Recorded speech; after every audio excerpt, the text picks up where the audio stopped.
বলতেছি সূরা তাওবার 128 নম্বর আয়াত।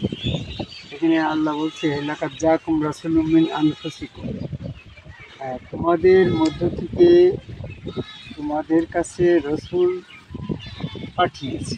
এই যে কথা, এখানে আল্লাহ রাব্বুল আলামিন তার বান্দার জন্য বলছে লাকাদ জাআকুম, তোমাদের কাছে পাঠিয়েছি, আসিবে তোমাদের কাছে যখন তোমাদের মধ্যে থেকে একজন রসুল আসিবে। এই রসুল সম্পর্কে আমাদের ধারণা বা আমরা মনে করি যে এটা শুধু মুহাম্মদ সাল্লাল্লাহু আলাইহি ওয়াসাল্লামের ক্ষেত্রে এই আয়াতটা সীমাবদ্ধ। যদি আল্লাহ রাব্বুল আলামিনের এই আয়াতটা মুহাম্মদ সাল্লাল্লাহু আলাইহি ওয়াসাল্লামের জন্য সীমাবদ্ধ রাখত, তাহলে কিন্তু আয়াতটাই বলা হতো লাকাদ জাআকুম নাবিউল্লাহ আনফুসিকুম, তোমাদের মধ্য থেকে তোমাদের কাছে নবী পাঠাবে। কিন্তু নবী শব্দ আসছে মুহাম্মদ সাল্লাল্লাহু আলাইহি ওয়াসাল্লামের পরে দুইটা পদ, একটা হচ্ছে নবী পদ, একটা হচ্ছে রসুল পদ। আর নবী পদের মর্যাদা রসুল পদ থেকে উচ্চ মর্যাদা। যেমন এরকমভাবে আয়াতে আসছে সূরা বাকারা সম্ভবত 164 নম্বর আয়াতে যে তোমার পূর্বে আমি অনেক রসুল পাঠিয়েছি, কতকের নাম বলেছি কতকের নাম বলি নাই। তাহলে রসুল তো অসংখ্য। আর রসুল পদটা যাদের নাম বলা হয় নাই তারা হচ্ছে রেসালতপ্রাপ্ত রসুল, আর যাদের নামটা আসছে রসুল হিসেবে তারা নবী এবং রসুল।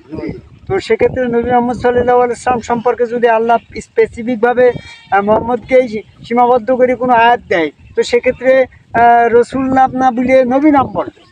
আর নবী নাম বললে মুহাম্মদ সাল্লাল্লাহু আলাইহি ওয়াসাল্লামের মর্যাদাটা বেশি হবে। আর আল্লাহ যদি মুহাম্মদ সাল্লাল্লাহু আলাইহি ওয়াসাল্লামের মর্যাদাকে খাটো করার জন্য যদি রসুল বলে, তা আল্লাহ পাক তো এটা বলবে না। কাজে রসুল শব্দ এই আয়াতে যখন বলেছে আল্লাহ, তখন এই রসুল শব্দ দিয়ে শুধু মুহাম্মদ সাল্লাল্লাহু আলাইহি ওয়াসাল্লামকে নির্দিষ্টভাবে স্পেসিফিকভাবে বলে নাই। যত রসুলগণ আসবে ভবিষ্যতে বা অতীতে, সেই রসুলদের সম্পর্কেই কথাটা আসছে। লাকাদ জাআকুম রাসূলুম আনফুসিকুম, যে রাসূলুন আনফুসিকুম মানে তোমাদের ভিতর থেকেই তোমাদের কাছে রসুল আসিয়াছে, তোমাদের ভিতর থেকেই তোমাদের কাছে রসুল আসবে, তোমাদের কাছে বর্তমান রসুল এসেছিল, এরকম একটা বিষয়। তাহলে এখানে রসুল বলতে যে শব্দটা আসছে, এতে আমরা প্রমাণ করলাম যে এই আয়াতটা শুধু মুহাম্মদ সাল্লাল্লাহু আলাইহি ওয়াসাল্লামের ক্ষেত্রেই সীমাবদ্ধ নয়। যদি এখানে মুহাম্মদ সাল্লাল্লাহু আলাইহি ওয়াসাল্লামের ক্ষেত্রে সীমাবদ্ধ থাকতো, তাহলে এখানে নবী শব্দ আসতো। কারণ আল্লাহ রাব্বুল আলামিন তো মুহাম্মদ সাল্লাল্লাহু আলাইহি ওয়াসাল্লামের মর্যাদা যেখানে উচ্চ হবে সেটার নাম প্রকাশ করছে, নাকি বলেন স্যার? যেমন আমাদের এই যে সেতুমন্ত্রী ওবায়দুল কাদের, উনি কিন্তু এমপি, এখন কিন্তু মন্ত্রী। তাহলে এখন ওনাকে ডাকার সময় মন্ত্রী নামে ডাকতাম। যদি ওনাকে মন্ত্রী নামে না ডেকে যদি এমপি নামে তার মালায় গলা দেওয়া হয়, তাহলে পরে মন্ত্রিত্বকে ছোট করা হলো না। তো সেক্ষেত্রে দেখা যাচ্ছে যে নবী মুহাম্মদ সাল্লাল্লাহু আলাইহি ওয়াসাল্লামকে বোঝাতে গিয়ে যদি সেখানে রসুল পদ বলে, নবী নাম না বলে, তাহলে মুহাম্মদ সাল্লাল্লাহু আলাইহি ওয়াসাল্লামের যেহেতু উনি নবী, তাহলে ওনার মর্যাদা ছোট করা হলো না তিসমণি। তাহলে আমরা এখানে বলতে চাচ্ছি যে এই আয়াত সূরা তাওবার 128 নম্বর আয়াত দিয়ে পরবর্তীতেও রসুল তোমাদের ভিতরে আসবে, এটা বোঝানো। কি বুঝতে পারছো কথাটা?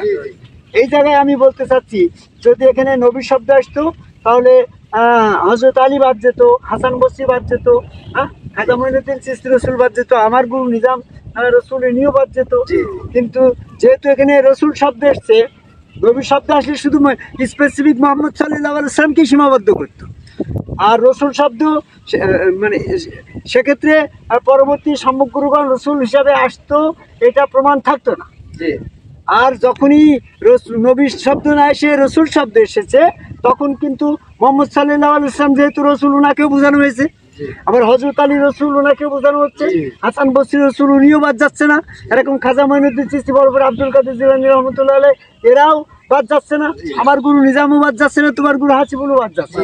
তাহলে রসুল বলতে সার্বক্ষণিক সার্বজনীন একটা শব্দ।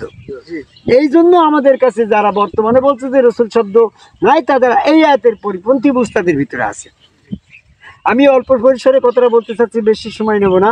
যে বর্তমানে আমরা যারা বর্তমানে দুইটা দল, একটা দল আমরা সম্মুখ গুরুগণকে রসুল হিসাবে বিশ্বাস করে রসুলের হাত আল্লাহর হাত, রসুলের আল্লাহর পর রসুল সুরতে আল্লাহ বিশ্বাসী, সেখানে সেজদা ভক্তি দিয়ে রসুল সুরতে স্বপ্নে আল্লাহ দর্শনে বিশ্বাসী। আর এক শ্রেণীর মানুষ তারা মোহাম্মদ সাল্লাল্লাহু আলাইহি ওয়াসাল্লামকে রসুল বলছে, পরবর্তী তার রসুল নাই। এই এদের সাথে আমাদের একটু পার্থক্য কোথায়, আমরা এইটা একটু দেখি।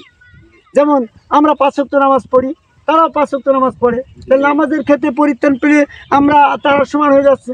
ওরা মসজিদে যায়, আমরা মসজিদে যাই, ওরা এরকম রোজা করে, আমরাও রোজা করি, ওরা হজ করতে যায়, আমরাও হজ করতে যাই, এরকম ভাবে ওরা জুমার নামাজ পড়ে, আমরাও জুমার নামাজ পড়ি, এরকম ভাবে যারা যারা যা কিছু ওরা যা কিছু করছে আমরা তো তাই করছি। ওদের আমরা ওরা মোহাম্মদ সাল্লাল্লাহু আলাইহি ওয়াসাল্লামকে নবী রাসূল বিশ্বাস করে, আমরা তো মোহাম্মদ সাল্লাল্লাহু আলাইহি ওয়াসাল্লামকে নবী বিশ্বাস করি গো, এখানে আমাদের কোনো দ্বিধা নেই। তাহলে তোমার সাথে আমি ইকুয়াল হয়ে গেলাম না? মাঝখানে আমরা নবী মোহাম্মদ সাল্লাল্লাহু আলাইহি ওয়াসাল্লামকে নবী বিশ্বাস করি, আর আমার গুরুকে রসুল বিশ্বাস করি। এই গুরুকে রসুল তুমি বিশ্বাস করো না, বর্তমান গুরুকে তুমি রসুল বিশ্বাস করো না, তাই তোমার সাথে আমি একটু বেশি আছি। গুরুকে রসুল বিশ্বাস করার যে ফজিলত, যে ফয়দা, যে লাভ, সেটা আমার আছে, তোমার নাই। জয় গুরু। তো ঠিক এরকম ভাবে রসুলের হাত আল্লাহর হাত, রসুল সুরতে আল্লাহ বিশ্বাসের যে বিশ্বাস, আল্লাহ বিশ্বাসের ব্যাপারটা আমার আছে, রসুল সুরতে আল্লাহ বিশ্বাসটা আমার আছে, তোমার নাই। এরকম ভাবে রসুল সুরতে আল্লাহ বিশ্বাসে আদম কাবাই সেজদার ব্যাপারটা আমার আছে, তোমার নাই। তাহলে তোমাদের থেকে আমরা 3টা পয়েন্ট এগিয়ে আছি। 3 গোলে, ওই যে ম্যারাডোনার গোল হইলো না, মানে আর্জেন্টিনা কলম্বিয়া গোল হইলো না, তো এখানে 3 গোল, 1 গোলে আগে আছি, আমরা 3 গোলে আগে আছি। একটা গোল হচ্ছে আমরা সম্মুখগুরুকে রসুল বিশ্বাস করি, তোমাদের সেটা নাই। আমরা আদম কাবাই সেজদা করি, তোমাদের সেটা নাই। আমরা রসুল সুরতে আল্লাহ বিশ্বাসী হয়ে আল্লাহ দর্শন করি, সেটাও তোমাদের নাই। তাহলে বর্তমান প্রচলিত ইসলামের ভিতরে যারা আছে তারা মূলত এই সম্মুখগুরুকে রসুল বিশ্বাস করার যে ফজিলত, আদম কাবাই সেজদা করার যে ফজিলত, রসুল সুরে আল্লাহ দর্শনের যে ফজিলত, এটার থেকে তারা বঞ্চিত, তাহলে মানে ইসলাম থেকেই বঞ্চিত। এই জন্য আমরা এটাই বিশ্বাসী হই যে যার যার গুরু তার রসুল, আদম কাবাই সেজদাকারী সম্মুখ গুরু একজন রসুলের কাছে বায়াত গ্রহণের মাধ্যমে সেখানে সেজদা ভক্তি, ইসলামের প্রকৃত কোরআন ভিত্তিক কোরআন ভিত্তিক মুমিন হওয়ার একমাত্র উপায়। এই পথে আসার আহ্বান করে আমার কথা শেষ করি। জয়।